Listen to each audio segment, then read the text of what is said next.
싱킹 브릿지 타임즈 2024년 10월 31일 10월 말일자를 진행하도록 하겠습니다. 구독, 좋아요 부탁드리고 1.25 배속이나 1.5 배속을 보시기 바랍니다. 오늘의 편집 내용 되겠습니다. 제이미 다이먼은 제3차 세계대전이 이미 시작되었을 수 있다고 말합니다. 엘리너 프링글 포춘지입니다. JP모건의 CEO 제이미 다이먼은 글로벌 정치 상황에 대해 크게 낙관하지 않습니다. 사실 그는 이것이 경제가 직면한 가장 큰 위협이라고 생각하고 있다. 그러나 그는 이제 우크라이나와 중동의 분쟁이 제3차 세계대전으로 이어질 수 있는 일련의 사건을 시작했다고 우려한다. 다이먼은 지난주 국제금융연구소에서 연설하면서 다음 분기 전망과 미국의 경착륙 여부는 지정학에 비해 10대 문제라고 말했다. 하나의 그 10대 문제 속엔 들어가지만은 우려할 바는 아니다라는 의미 같아요. 그리고 실수가 발생한다. 우리가 어떻게 2차 세계대전에 휘말렸는지 돌아봅시다. 체코슬로바키아가 우크라이나처럼 분열이 되었을 때 그것으로 끝났습니다. 폴란드를 침공하기 전까지는 이렇게 표현을 하고 있네요. 다행히도 다이먼은 운명이 임박했다는 느낌으로 뉴스를 시청하는 사람들에게 전면전이 미리 정해진 결론이 아니라는 믿음은 가지고 있었다. 이렇게 표현을 하고 있네요. 그리고 핵심적인 것은 원자력에 대한 우려가 기후변화를 능가한다. 우리는 푸틴이 핵 협박을 하는 상황이 발생한 적이 없다. 즉 군이 승리하기 시작하면 우리는 핵무기를 출시할 것입니다. 겁이 나지 않는다면 그렇게 해야 합니다. 우려할 바가 아니고 푸틴이 그렇게 나온다면 서방 쪽에서도 그 핵무기를 출시해야 된다. 현재 핵무기를 보유하지 않는 국가들이 핵무기를 확보하고 있는 핵 확산은 인류가 직면한 가장 큰 위험이다. 다이먼은 핵무기의 확산이 계속된다면 전 세계 주요 도시에서 이런 일들이 벌어지는 것은 시간 문제다. 이 문제가 제대로 해결되고자 하는 것은 많은 것들을 서브레이트, 종속시켜야 한다고 생각을 한다. 제약이론 경영에 종속이라는 용어가 나왔어요. 그리고 이것은 10월 30일자 뉴스인데 이미 10월 26일자로 다른 뉴스에서 이미 거의 유사한 뉴스가 나왔습니다. 그리고 또한 우려되는 것은 여기 내용은 여러 그 나라들이 이제까지 핵무기를 보유하지 않은 국가들이 핵무기를 보유하게 되는 것이 인류의 가장 직면한 가장 큰 위험이라고 그랬는데 중국이 2030년까지 핵무기 추가 생산이 1000개 이상 한도 보유를 하게 될 것 같다. 이것이 더 문제이지 않을까 저는 그렇게 이제 또 생각을 해보게 되네요. 그래서 이것은 28일 날인가 26일자를 제가 인용한 건데 그때 제목은 제이미 다이먼은 글로벌 질서가 위험에 처해 있으며 격렬한 이 분쟁이 3차 세계대전으로 폭발할 수 있다라고 소개를 했었습니다. 그리고 이거하고 관련돼서 우크라이나 전쟁이 북한군 파병 때문에 이제 파급적으로 나타나는데 우크라이나의 젤렌스키는 북한이 합류함에 따라 러시아와의 전쟁이 국경 너머로 추진되고 있다. 이것은 이제 그 우크라이나 러시아 분쟁이 전쟁이 확산되고 있다. 이런 뜻으로 일리아 노비코프 AP에서 이렇게 그 10월 30일자로 그 보도를 했고요. 핀란드 대통령은 북한의 러시아 파병을 확대라고 이런 표현을 또 했습니다. 그런데 핀란드 대통령은 이 분쟁에 대한 중국의 입장과 상반된다는 의견을 피력했습니다. 그러니까 한마디로 이런 표현은 중국 너희들은 뭐하고 있니? 너희들이 좀 당신네들의 입장하고 반한다면은 뭔가 좀 더 나서야 되는 거 아니냐 이런 표현인 것 같아요. 그래서 뭐 종구속이라는 용어가 나왔다 그래서 그 다는 아니지만은 이 제약 이론의 이 개선 5단계로서 세 번째가 그 모든 것을 아까 그 다이몬드 많은 것들을 여기에 그 종속시켜야 된다. 핵 문제 무결 해결에 이렇게 표현을 했거든요. 그렇다면은 그 제약 이론 입장에서는 제약이 뭐냐 이렇게 이제 물어볼 수 있겠죠. 그러면은 그 핵무기 확산이 이제 이 제약이다 이런 거로 해석을 한다면은 핵무기 확산을 방지해야 된다는 거죠. 그리고 모든 것은 거기에 종속시켜야 된다면은 이거를 좀 곰곰이 생각해 보면은 다르게 해석하면은 핵전쟁을 막을 수 있다면 재래전은 수용할 수 있다는 뜻으로도 들립니다. 그리고 한국의 입장에서는 요거를 설명하기 전에 다른 뉴스는 북한 외무부 장관이 바이든이 위험한 상황에 대해 경고하면서 러시아로 향한다. 데이비드 브레넌 GMA라는 데서 보도를 했는데 그 북한 외무부 성명은 이번 방문이 2024년 6월 정상회담에서 우리 국가 정상들이 도출한 관계 개선에 합의한 데 이어 전략적 대화의 틀 안에서 이루어지고 있다라는 표현을 했습니다. 그리고 미국의 국무부 대변인 매튜 밀러는 미국이 오랜 대북 지원국인 중국에 문제를 제기하면서 우리가 중국에 대해 우려하고 있으며 이유 국가인 러시아와 북한의 불안정한 행동에 대해 우려해야 한다는 점을 분명히 해야 한다. 그러니까 아까 핀란드 대통령도 중국의 입장에 반하는 건데 중국 시진핑이는 뭐 하고 있냐. 그러니까 중국한테 압력을 넣는 것 같기도 해요. 윤 대통령은 한국전쟁 이후 현대전을 하지 않은 북한이 우크라이나 전쟁에서 얻은 경험을 습득해 100만 명이 넘는 자국군에 전파한다면 한국 안보에 중대한 위험이 될 것이다. 이렇게 표현을 했답니다. 그래서 어쨌든 현재 우리 한국의 어떤 그 심리적 갈등은 한편에서는 우크라이나에 살상 무기를 직접 지원한다.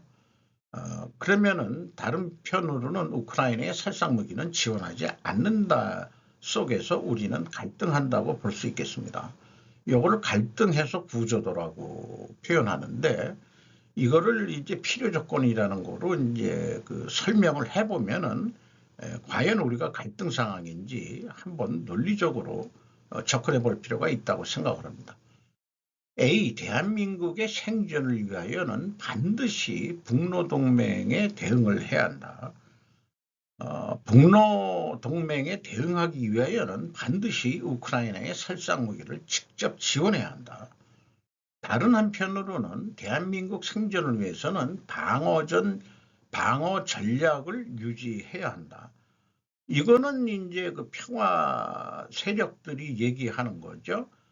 방어 전략을 유지하기 위하여는 우크라이나의 살상무기는 지원하지 않아야 된다. 그래서 우리는 살상무기를 직접 지원한다와 지원하지 않는다의 사이에서 우리는 지금 남한은 갈등하고 있다. 이렇게 보여질 수도 있겠습니다. 여기에 BD의 그 이유를 얘기하면 왜냐하면은 미국 및 나토의 요구가 있고 파병 북한군을 제거해야 되기 때문이기도 하고 북한군 전투 경험 사전 차단 등을 해야 되기 때문에 우크라이나의 살상무기를 직접 지원해야 된다.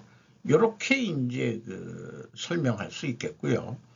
C하고 D 프라임은 자, 다시 얘기하면 방어 전략을 유지하기 위해서는 반드시 우크라이나의 살상무기는 지원하지 않아야 된다. 왜냐하면은 평화협정을 유도해야 되고 중국 역할론을 제기해야 하기 때문이다. 이렇게 이제 얘기해 볼 수 있겠습니다. 이런 상황 속에 있는데 이 갈등을 어떻게 이 B와 D 북로 동맹에 대응한다. 이게 이제 공격적인 거라면은 밑에 거는 이제 그 방어적인 거. 그러니까 대한민국의 생존을 위해서 두 가지는 필요합니다. B, C는 공격과 방어 능력이 다 있어야 된다 이런 얘기예요. 그런데 이 두 가지가 다 있어야 되겠지만 실무적으로는 지금 갈등을 하고 있으니까 이걸 어떻게 해결할 거냐. 어떤 묘수를 해결책을 주입을 해야죠.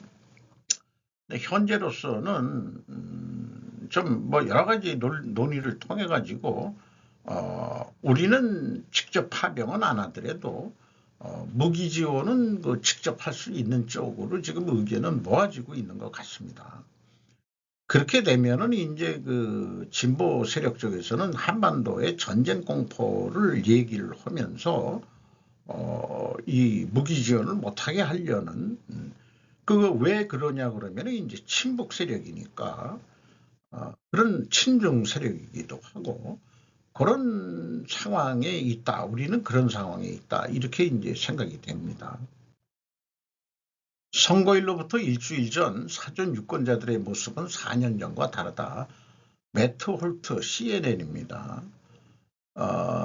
지금까지 전국의 선거 전 투표율은 코로나19 팬데믹으로 인해 선거일 전에 기록적인 수의 유권자 수가 투표에 참여했던 4년 전보다 크게 감소했다. 4년 전보다 나이가 많고 백인일 가능성이 약간 높으며 사전투표자들이 공화당일 가능성이 높다. 39개 주에서 65세 이상 유권자가 전체 투표용지의 44%를 차지했으며 이는 2020년 이 시점보다 9%포인트 증가한 수치이다. 해당 주 여권자의 약 75%가 백인이고 4년 전 이 시점에 73%에서 소폭 증가했다. 그리고 조지아 및 노스캐롤라이나에서 사전투표 실시 내용을 소개하고 있는데 두 주 모두 2020년 이후 우편 투표가 더 어려워졌다.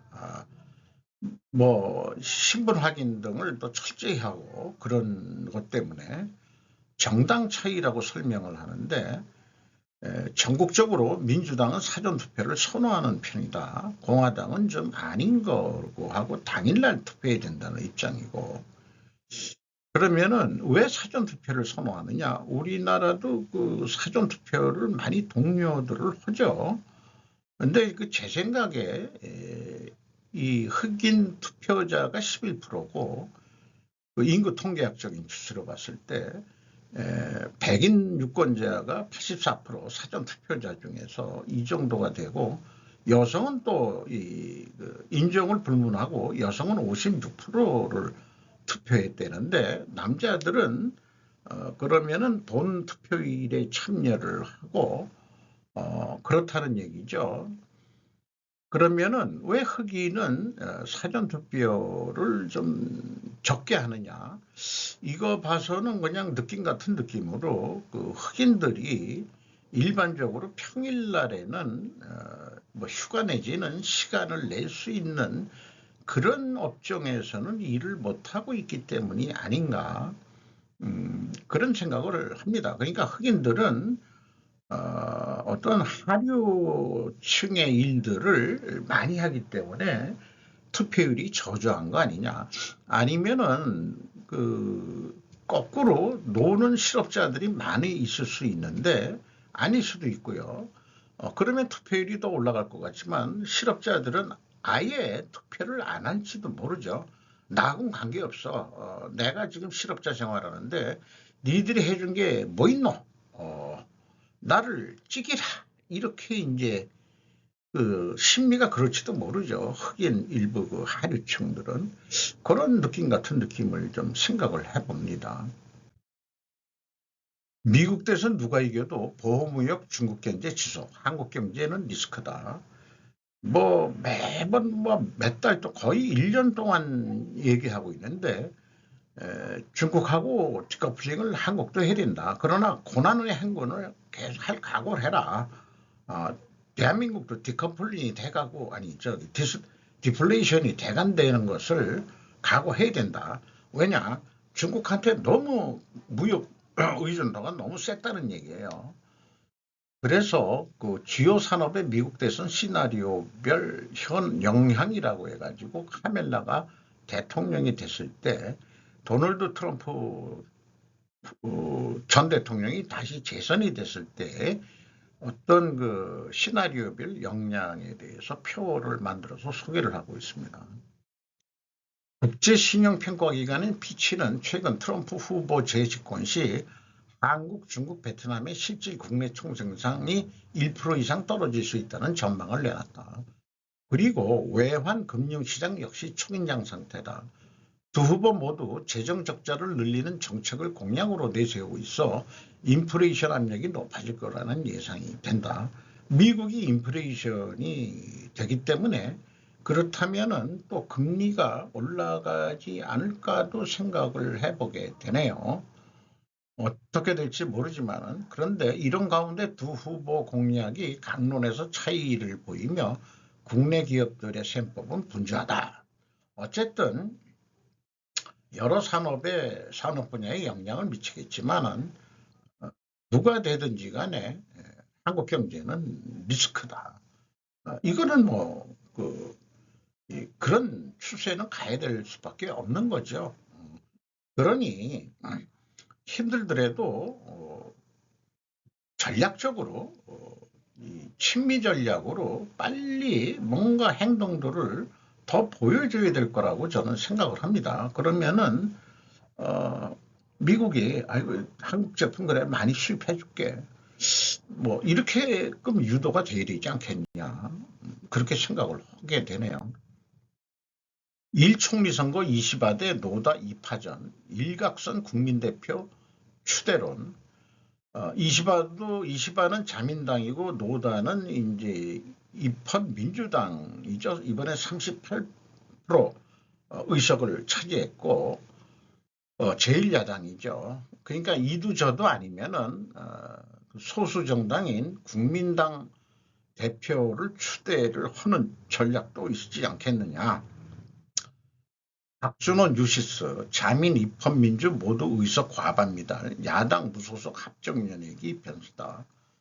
입헌민주에서 반자민 야결집 총력 자민 국민당 다막기 총리 추대 경계 자민 입헌 양당 모두 의석 과반 미달 국민당 동향이 관건이다. 이렇게 얘기를 하고 있습니다. 이시바 지명자의 선출을 사실상 방해하지 않겠다. 국민민주당이 국민당 이런 뜻으로 해석이 된답니다. 그리고 그 입헌민주 당이 정권교체 위에 국민당 다맞기 자기네들이 총리를 하겠다는 게 아니고 그 국민민주당이죠. 국민민주당한테 민주당 대표 다맞기가 당신이 총리를 좋은 자리를 주고 실질적으로는 정권 교체를 하자. 이런 아이디어도 있지 않겠냐 이런 내용인 것 같습니다. 후쿠시마 발전소에 큰 피해를 입힌 지진에서 살아남은 일본 원자로가 재가동된다. 미리 야마구치 AP입니다. 이 후쿠시마 원자력 발전소에서 조금 더 떨어진 곳에 2024년 10월 24일 목요일 일본 북동부 오나가와에서 도호쿠 전력이 운영하는 오나가와 원자력 발전소의 모습. 요거를 이렇게 하나 보여줬고요. 뭔가 여기에 배가 직접 들어오고 또 하역을 하고 뭐 그러는 것들이 있는 것 같습니다. 일본 북동부 오나가와 마을에서 사람들이 오나가와 원전 재가동에 반대하는 시위를 벌이는 그러면은 이 앞에 가서 하는 게 아니고 좀 멀리 떨어져서 하고 있네요. 우리나라 사람이라면은 요 원전 정문에 가서 할 것 같은데 이 나라엔 일손이 턱없이 모자라다. 임금과 물가가 오르는 일본 경제는 앞으로 어떻게 될까? 사모토 다카시의 어떤 책을 연속해서 현대 비즈니스가 시리즈로 풀어가는 것 같습니다. 이 나라에는 어쨌든 사람이 부족해. 개인과 기업은 어떻게 살 것인가? 인구 감소 경제는 도대체 어디로 가는 것인가? 그리고 일본은 의료 간병이 향후 최대의 산업이 되는 날이 곧 온다. 물가와 임금이 상승함에 따라 생산성이 상승하는가? 결론은 임금이 올라도 생산성 향상을 해서 임금 인상 효과를 뛰어넘어 가지고 이익을 내야 된다는 게 이제 핵심이고요. 자동화 문제도 거론을 하고 있습니다. 그런데 이 과정에서 생산성이 낮은 기업들은 자연 도태될 수밖에 없는 거 아니냐는 견해를 나타내고 있습니다. 그래서 에센셜 워커, 핵심 작업자와 업무와 기계화 자동화의 진전을 일으켜야 된다. 어디까지나 생산성이 상승할지의 여부가 관건이다. 뭐 이런 얘기를 하고 있죠. 결론은 혁신은 결국 생산성 향상으로 모아집니다. 그래서 첫 번째는 노동의 인풋을 유지 혹은 확대시키는 가운데 그것을 윗도는 규모의 아웃풋, 부가가치액의 확대를 달성하는 방법이다. 요거를 슬픈 용어를 얘기하면은 이 부가가치의 확대는 매출액 빼기 순수 변동법을 스루풋이라고 하는데 원가 회계에 의한 스루풋이 아니고 스루풋 회계에 의한 스루풋, 이거가 더 우리가 이 풀어매기기가 더 간단하고 복잡하지가 않습니다. 둘째, 부가가치 총액을 유지 또는 확대시키면서 노동 투입량을 줄여나가겠다는 방향이다.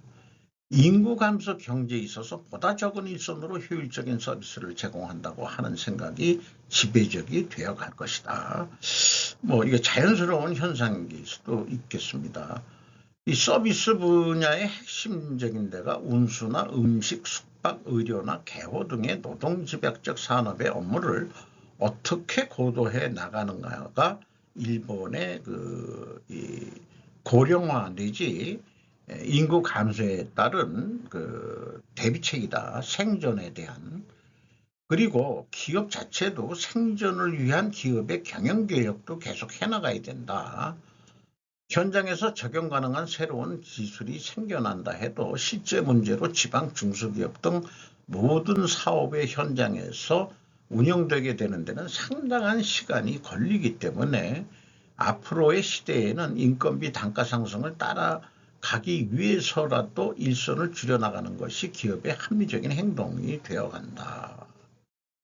시장의 환경 변화나 AI나 로보틱스 등 과학기술의 진전의 수반에 기업 경영의 현장은 어떻게 바뀌고 있는 것인가, 또 각 현장에서의 노동자의 작업은 어떻게 변화하고 있는가, 이런 것도 다음 시리즈에 또 소개를 하겠다, 그런 의도로 뉴스 보도를 냈네요.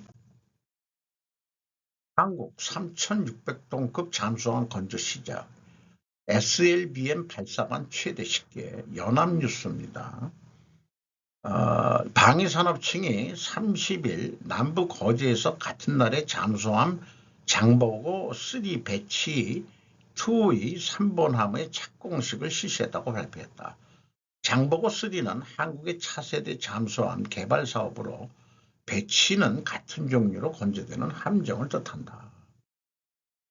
배치 1에서는 어쨌든 배치 2, 배치 3로 갈수록 성능이 향상되고 배치 2는 3,600톤급 잠수함 전장 89m, 폭 9.6m, 배치 남바는 3,000톤급이었고 보다 크고 전장은 약 5.5m로 길어졌다, 이렇게 얘기를 하고 있네요. 배치 1의 경우에는 6개의 탄도미사일 발사 수직 발사관을 탑재하고 있는데 어뢰가 아니죠. 이 위에서 쏘아 올리는 거죠. 배치2는 최대 10개 발사관을 탑재할 것으로 보이는데 우리군은 SLBM 발사관은 기밀이라며 세부 내용은 공개하지 않았다. 배치2에는 탐지와 표적에 대한 처리 성능이 개선된 전투 시스템과 소나, 수중, 음파 탐지기 시스템 등이 탑재된다. 장보고 3 배지 2의 3번함은 2029년 완성돼 2031년 해군에 인도된다. 이렇게 소개를 하고 있습니다. 이 배에 관련해서 메탄올 추진선 건조 다시 한국으로 중과 기술 격차 여전. 박지훈 기자 조선비죠. 대만 해운사 어찌 보면 또 대만 쪽이 중국한테 발주를 줬던 경우도 있었던 모양이에요. 와나이 라인이 현대 사모하고 삼성 중공업에 그 메탄올선을 발주를 줬다. 이런 얘기가 되겠습니다. 유통 물량 늘리는 고려엔 2조 5천억 규모 유상증자 결정. 이나 조선비죠. 이게 현재 주가가 100몇만 원인데 이게 일주당 67만 원에 370만 2650주 발행한다. 이렇게 돼 있는데 이런 아이디어가 있어. 유상증자 전략을 해냈네요. MBK에서 우리 사주 문제도 해결되는 방법이라고 생각이 되네요. 그것이 배임행위에 해당할 수 있다. 이렇게 얘기하니까 어저께 제가 할 때는 그게 왜 배임행위냐.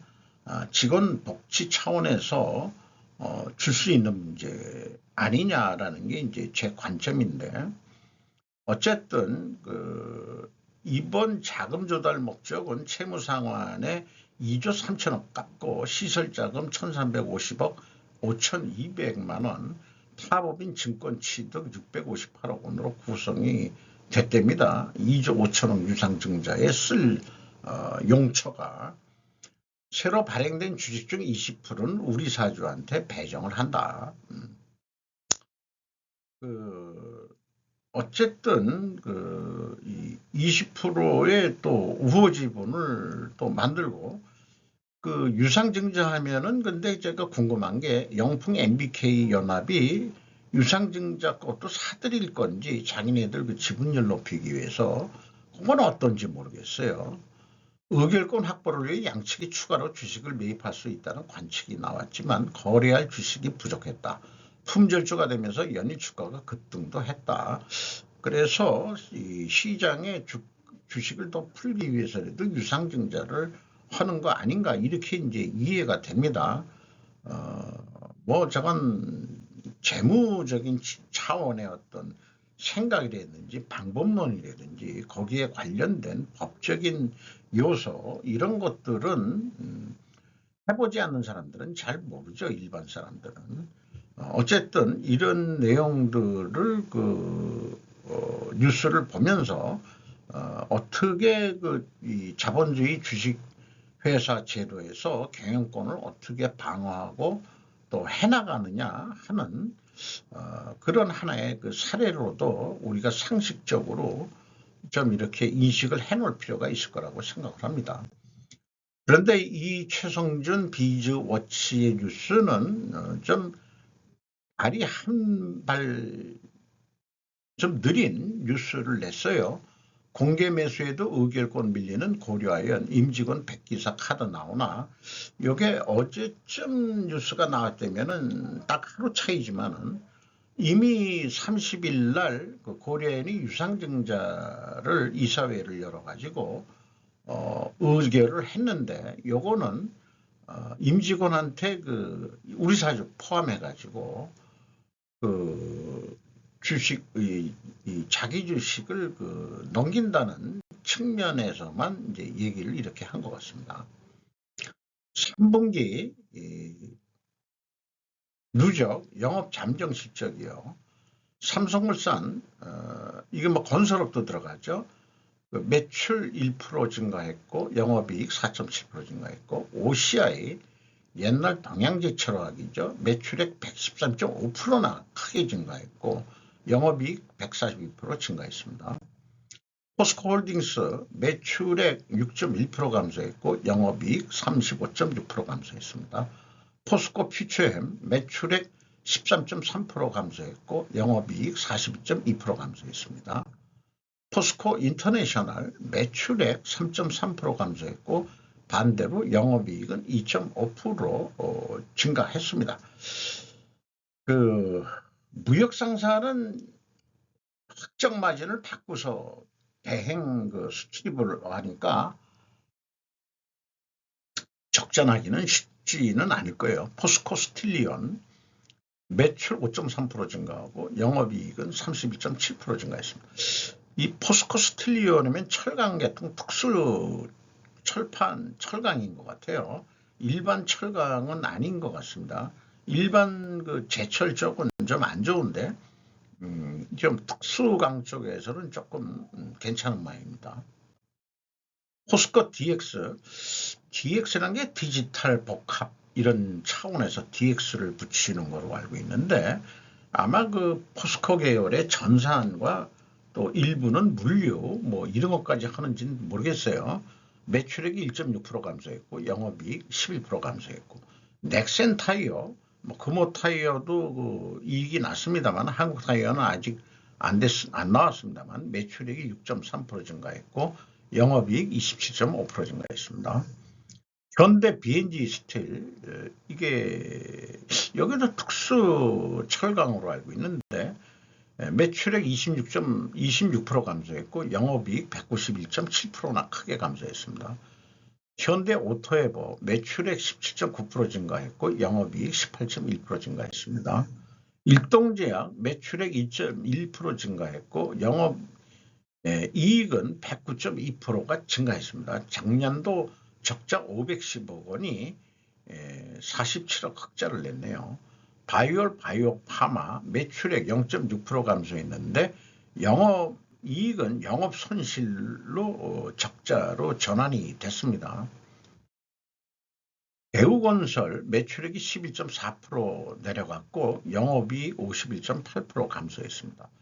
SGC 에너지 매출액이 27.3%나 크게 내려갔는데 반대로 영업이익은 74.6% 증가했습니다. 이런 경우가 어떻게 영업비용을 더 많이 줄일 수 있었느냐 이런 것들은 좀 관심사인데 분명히 인적 자원을 많이 삭감했을 거라고 봅니다. 두산에너빌리티 계속 안 좋네요. 매출액 8.6% 감소했고 영업이익 33.1% 감소했습니다. 하나솔루션 매출액 16.3% 감소했고 영업이익 176.3% 감소했습니다. 삼성 SDS 여기도 전산 및 물류하는 데죠. 매출액이 2.9% 영업이익이 17.8% 증가했습니다. 자, 이제까지 전체 그동안에 매일 조금씩 소개한 모든 거래처를 매출액 증감률로 보면은 제로선이 LG 생활건강 요 정도 선인데 어쨌든 우측에 회사들이 많아요. 59개라는 샘플 범위지만은 그리고 매출이 내려간 쪽보다는 그래도 어떻게 보면 올라간 게 좀 있으니까 이런 게 어떤 GDP가 2.몇% 상승할 거다 하는 거로 좀 상징적으로 좀 볼 수 있는 거 아닌가 생각을 해보게 됩니다. 그리고 영업이익 증감률은 이게 또 다 틀려지는데 현대 B&G 스틸이 영업 이익률이 크게 떨어졌고요. 역시 중간선에 비슷비슷한 제로선 정도가 LG생활건강이나 LG전자가 이렇게 있습니다. 어찌 보면은 한 3분의 1 정도가 전년도 동기 수준 정도 고만고만하고 한 3분의 1 정도 수준이 영업이익이 올라갔고 3분의 1 정도가 영업이익이 내려갔는데 영업이익이 증가한 쪽은 폭증적으로 증가한데 SK하이닉스하고 삼성전자가 그래도 영업이익은 크게 올라간 거로 되어 있습니다. 이거를 두 개를 합쳐서 보면은 영업이익률 증감률을 기준했을 때 동일한 퍼센테이지로 매출 증감률에 이렇게 산맥을 보면은 올라간 데도 있고 내려간 데도 있지만은 여기 동국제강 같은데 매출은 증가했지만은 영업이익은 내려갔다 이런 경우. 또 여기도 LG 디스플레이 매출은 증가해도 영업이익은 내려갔다 이런 게 있고요. 요 우측에 있어서는 매출이 증가한데도 그 영업이익이 올라가고 매출이 내려갔는데도 영업이익이 크게 올라간 유니드라는 데가 또 있습니다. 개발기업 공시를 좀 분석을 해봐도 좋겠습니다만 어쨌든 이것이 59개 업체뿐이 코스피에 코스닥은 안 넣었어요. 코스닥은 뭐 취급도 안 했습니다만은 대한민국 경제의 어떤 상징적인 그래프로 해석할 수 있지 않겠냐. 이게 보면은 느낌적인 느낌으로 3분의 1 정도는 다 뭐 그냥 평년 수준 정도 그 경작을 했고 3분의 1 정도가 영업이익을 좀 늘렸다. 그런데 이제 매출액은 들쑥날쑥하죠. 그렇게 좀 보여집니다. 이상 10월 30일자 10월 말 마치도록 하겠습니다.